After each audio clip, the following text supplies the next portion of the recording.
and the support from the US, what will it be like, and will it even exist in 2026? And of course, the situation in the Middle East, the price of oil. What are the prospects and risks for us if this war drags on? Plus the G7. The G7 summit is starting in Canada. Leaders of the world's leading countries are gathering in Alberta. What should we expect and what will this mean for us? But first, I'll start with truly urgent news. The fact is, the enemy has attacked Ukraine. They continue their attempts to terrorize our civilian population and have attacked the Kyiv region. In the Kyiv region, a residential building was damaged and a person was injured.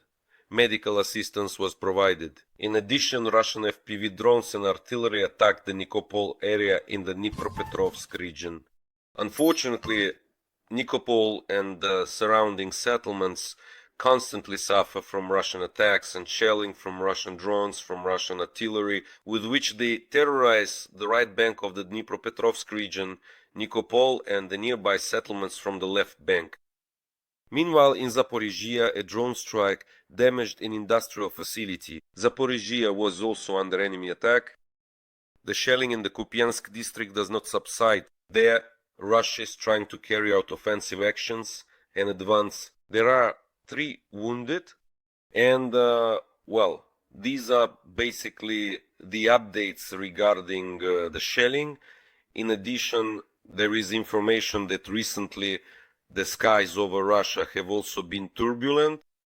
Drones and explosions were reported in the area of the city of Oriol on the territory of Russia, where there is an industrial zone housing enterprises of Russia's military-industrial complex, and of course this needs to be done. The more drones, the more strikes on Russian military-industrial complex facilities, on their military sites within Russia, the more it will weaken the enemy and give us a certain advantage. Asymmetry in this war and the unique ability to carry out numerous repeated strikes on the enemy's military targets located on their own territory, that is of course what should create a corresponding and significant advantage for us in the future. I think this is obvious and clear. Well, that's regarding the strikes. Overall, the President of Ukraine, the Supreme Commander-in-Chief of the Armed Forces of Ukraine, Volodymyr Zelensky, warns that, according to and in line with the reports from our partners and their intelligence services.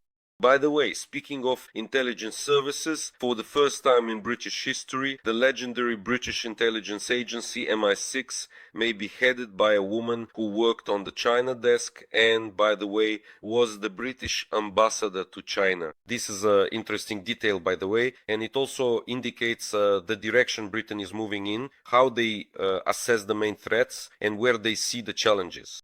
Well, this was reported by the Prime Minister of the United Kingdom, Keir Starmer, in an interview, that indeed he approved the appointment for the first time. In fact, for the first time in history, the legendary British intelligence agency may, or rather will almost certainly, with a probability close to 100%, be headed by a woman. An interesting point. But returning to the reports from partner intelligence agencies, among which quite possibly is MI6, which provides information about threats. There is information that Russia is preparing to intensify strikes on the Ukrainian energy system. Unfortunately, we have already seen this during the attack on Kremenchuk on the night from Saturday to Sunday. In the Poltava region, the enemy launched concentrated strikes with missiles and drones, and in addition to hitting the Kremenchuk oil refinery, they also targeted other energy facilities and sites belonging to the agricultural and agro-industrial sectors. By the way, regarding agricultural facilities, it should also be noted that, unfortunately, since the beginning of the year, Russia has been taking measures specifically to strike our farms and agricultural facilities. How else can this be called if not genocidea, desire to destroy the Ukrainian people, to create problems and food crisis for us, and not only for Ukraine but also for global food security. Russia has done this repeatedly when they tried to obstruct the export of Ukrainian grain, which actually caused famine in some African countries. This in turn led to the world eventually managing to push through the possibility of concluding the so-called grain deal, which made it possible to export grain and other food products from Ukraine. And now they are striking at energy infrastructure. Once again, Kremenchuk has shown that such attacks are also carried out on agricultural facilities. This is if we are talking about those civilian targets to which Russia is trying to inflict the most damage, harm and destruction. So the immediate forecast is that Russia is returning to the tactic of striking energy infrastructure. The president of Ukraine is warning about this. Our Western partners are essentially saying the same thing. And of course, the enemy is doing this precisely during the summer period. Right now, the temperature hasn't reached its peak. At the moment, there isn't such intense heat, so obviously they are holding out and waiting for the temperatures to really rise when air conditioning, ventilation, cooling systems, and so on will be turned on, meaning overall electricity consumption will increase. And it's quite possible that at that very moment the enemy may intensify their strikes, targeting our energy facilities precisely and deliberately. Again, this is part of the enemy's plans. In addition, CNN, the American television channel, reported that drones are now striking more concentratedly at populated areas, and furthermore, they have become harder to shoot down because, as the authors of the article note, they are flying at higher altitudes, and accordingly they approach for attacks in a steep dive, that is, from a sharp descent from altitudes where not all air defense systems are able to reach these drones. Well, let's be honest, it's not exactly news to us, especially I think for those who follow updates on my channel. And if you haven't done so yet, please subscribe to my channel right now. You'll sometimes get this information even faster than you can read it in the Ukrainian translation or in the original language from American CNN. That's just a tip. So there's really nothing new here. It should be said that there are two strategic directions that Russia uses in its strikes. Well, two main strategies. The first is carrying out massive combined strikes using ballistic and cruise Iskander missiles, North Korean KN-23s, air-launched Kinjal missiles, plus Kh-101 and Kh-555 cruise missiles, sea-launched Caliber missiles, as well as Shahed-type drones and a large number of decoy drones. And in fact, we could even see the missiles and drones flying during the attacks. For example, if Russia launches Caliber missiles from the Black Sea, there's about an 80% chance that they will target regions and cities in the west or center of Ukraine. If Russia launches ballistic missiles in a concentrated manner, it's clear that these missiles will target the north, east, south, and to some extent the center of our country. If drones are used in parallel, then they can actually cover a much wider area, as we have seen, meaning they can overload our air defense system and spread attacks practically across all of Ukraine, while these drones are flying around circling until they are shot down. So, in other words, the goal of these strikes is to cover as many cities, towns, and regions of ours as possible with missile and drone attacks.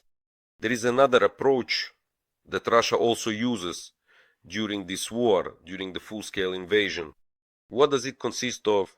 It consists in the fact that the enemy can carry out concentrated strikes on cities and towns, that is, use drones and missiles to attack one or two populated areas. This has happened more than once.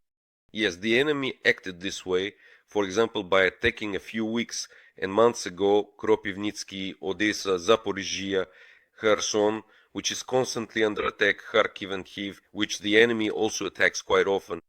Now we are seeing Kremenchuk, and these are the kinds of tactics Russia will resort to. In other words, they are trying not to spread their efforts further and cover the entire territory of Ukraine, but instead to strike more selectively, more concentratedly, with the aim of causing as much damage and destruction as possible to a specific region, regional center or city. And accordingly, well, let's say first of all to intimidate the residents, because these are terrorist strikes that are essentially intended, among other things, to sow panic, fear, and to try to demoralize. By the way, friends, please write in the comments how much you think the enemy is failing to achieve this goal. I hope they are not succeeding. Your, let's say, impressions. How do you react? I understand that it's difficult. The war has been going on for a long time.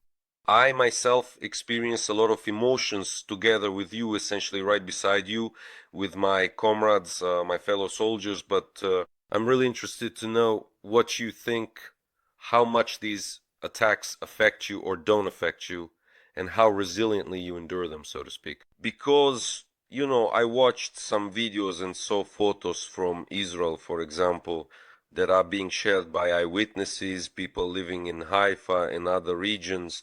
And when they show, like, look at the destruction, the rockets flying in, and for many of them, this is almost the first time they're experiencing something like this, when it's not just, some little thing, some pencil, as they call it, you know, a pencil, which is what they call the shells used in RPGs, but only in a larger form somewhat there. It's several times bigger, 3 or 4 times even. And when this huge thing comes flying in, even though it's old, yeah, it's Iranian ballistic missiles, but they're really big. And even when it just falls by itself without exploding, of course, it still causes destruction. And it's, well, quite an unpleasant thing, to put it mildly.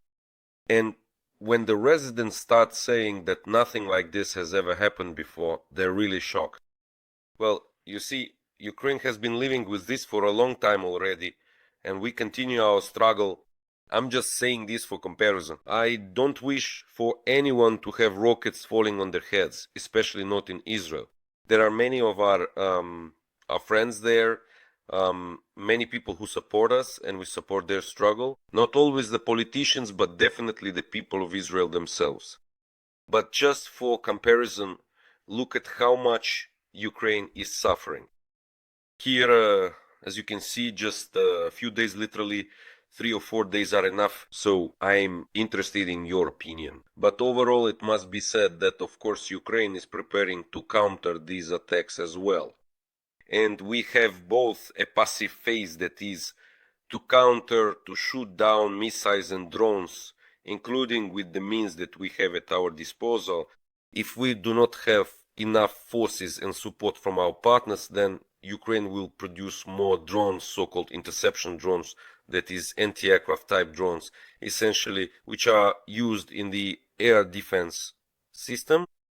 In other words, to increase our capabilities. The second is to strike targets on the territory of Russia. President of Ukraine Zelensky emphasized, by the way, that our partners asked us not to strike energy facilities, particularly on Russian territory, such as oil refineries and so on. And Ukraine has kept these promises.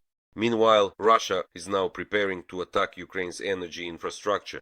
Putin doesn't care at all about any of this. He has never kept his promises and, of course, wants to break them. And Zelensky is absolutely right when he says, addressing US President Trump and other Western leaders, that Putin is once again, in effect, spitting in your face. Putin is once again showing his contempt not only to Trump, but also to the German Chancellor, the British Prime Minister, the President of France, the leaders of Poland, the Baltic countries, and everyone else. He is once again demonstrating that he wants whatever he pleases, that he can get away with almost anything. The world must stop this by uniting around Ukraine.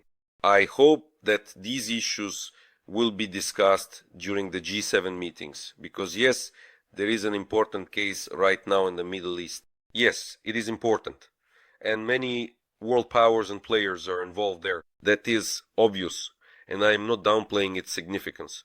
But the fate of global security and the fate of peace in Europe are being decided right now in the course of the Russian-Ukrainian war. And from the perspective of international affairs, nothing can be more important for the world than Russia's aggression against Ukraine. Because if this issue is not resolved, it is impossible to talk about the security of the entire West, of Europe, and of the United States as a whole.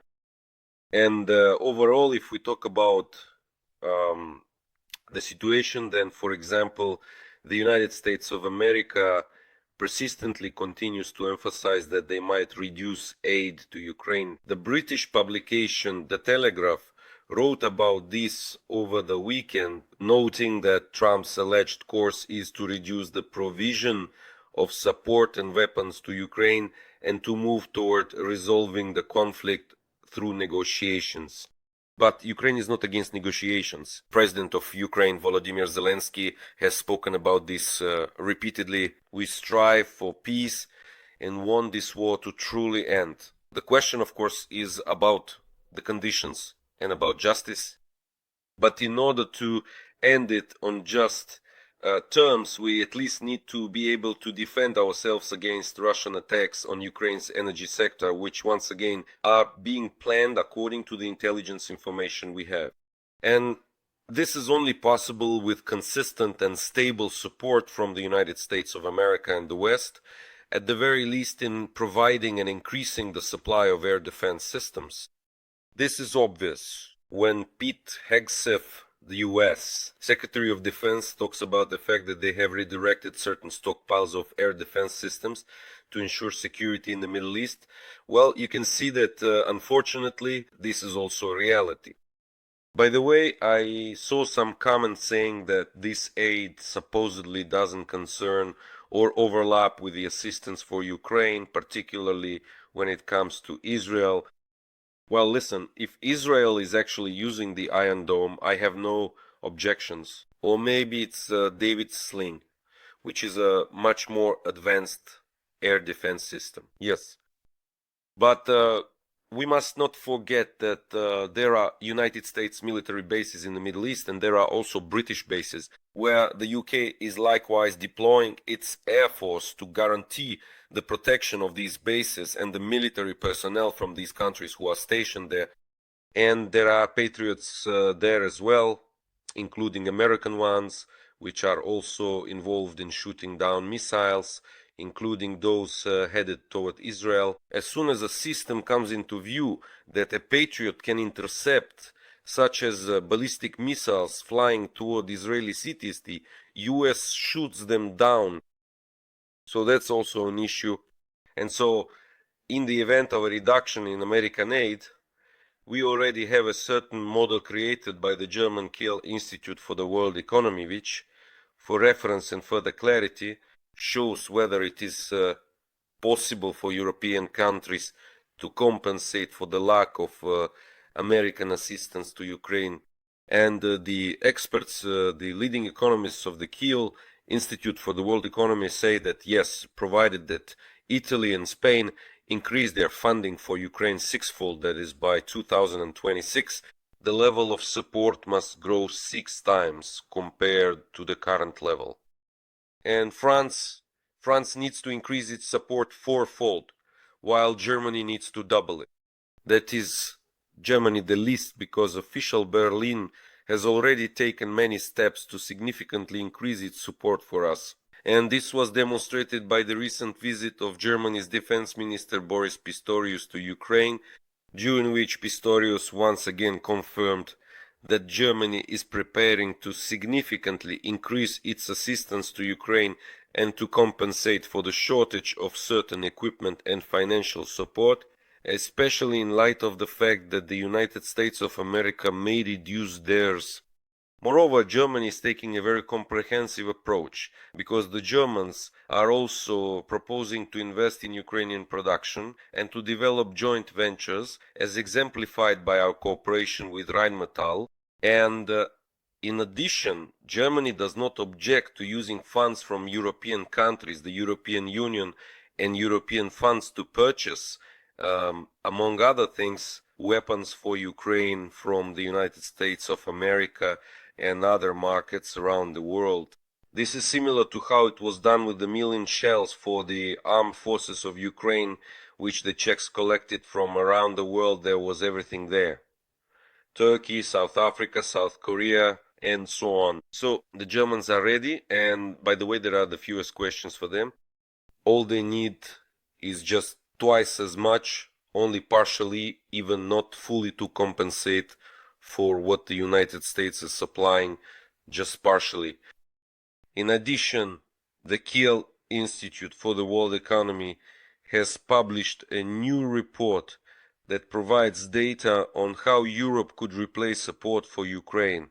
So now let's talk numbers. Before it was percentages, or let's say how many times over, but now it's about the actual figures. It has been calculated that European governments as a whole would need to practically double the flow of funding from the current 44 billion euros that Europe provides us per year to 82 billion euros per year, which would represent an increase. So now it seems that 82 billion euros would be good for us to receive in 2026. This would truly be a breakthrough, and by the way, would demonstrate how ready Europe is to take a leading role without the United States of America, how much they are really able to provide such support now and show both Russia and other enemies and adversaries of Europe that, well, Europe is capable of consolidating, investing more, playing a role, and being able to do so, including without the United States. All it takes is at the level of GDP. Note that this corresponds to an increase in GDP from about 0.1% to 0.21% of GDP. So these are not such large numbers. I would even say these are very small numbers which European governments can easily afford. And this is not something overwhelming.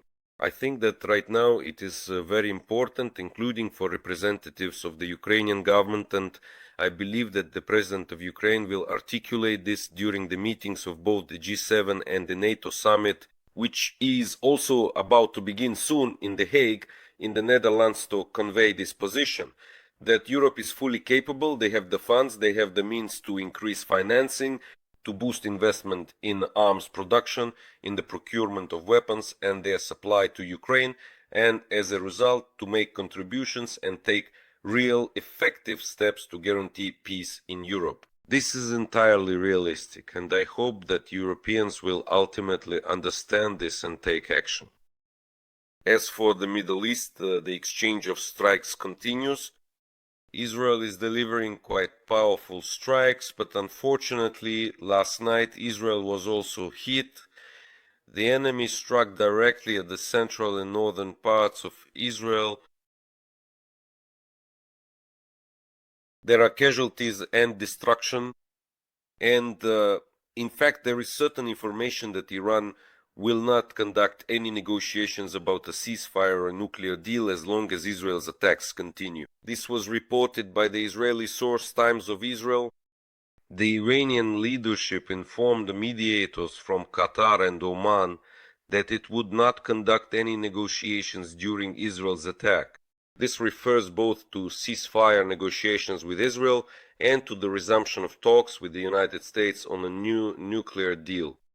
According to a source from the Agence EU, the Agence France Presse, Tehran emphasized that it is ready to move to serious negotiations only after Iran completes its response to Israel's preemptive strikes. Iran has made it clear that it will not negotiate under pressure or during an attack.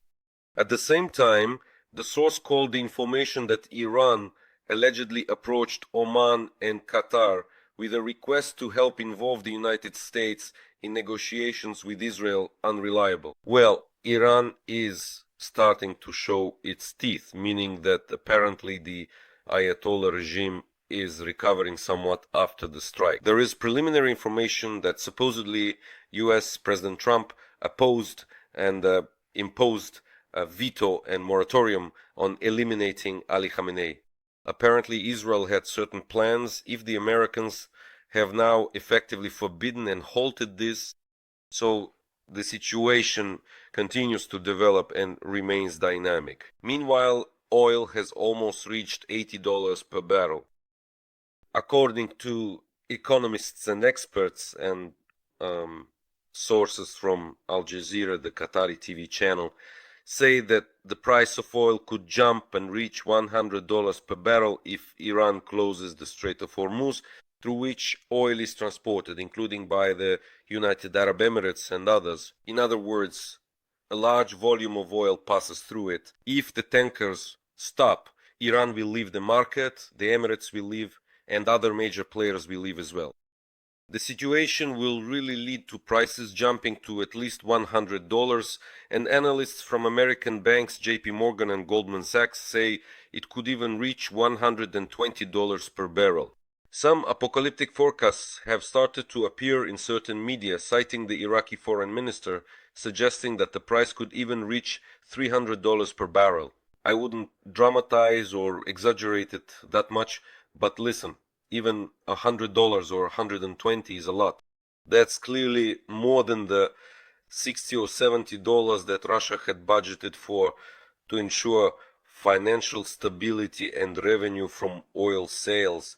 So such a scenario would suit them perfectly well. $120, that's what Russia has always dreamed of, what gave Putin, during the so-called best times of oil prices, the opportunity to accumulate resources that were later used to prepare for aggression against Ukraine.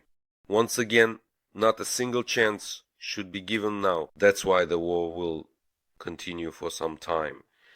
But obviously we still need to understand that the exchange of strikes is quite serious. Netanyahu, the Prime Minister of Israel, made it clear and hinted in an interview with Fox News that in principle they wouldn't mind if it were possible to change the regime in Iran. I think no one would be against that. Will they achieve this? We'll see. There is also a certain amount of panic in Iran. Residents are leaving Tehran en masse, fleeing. There are even some protest actions against the current regime.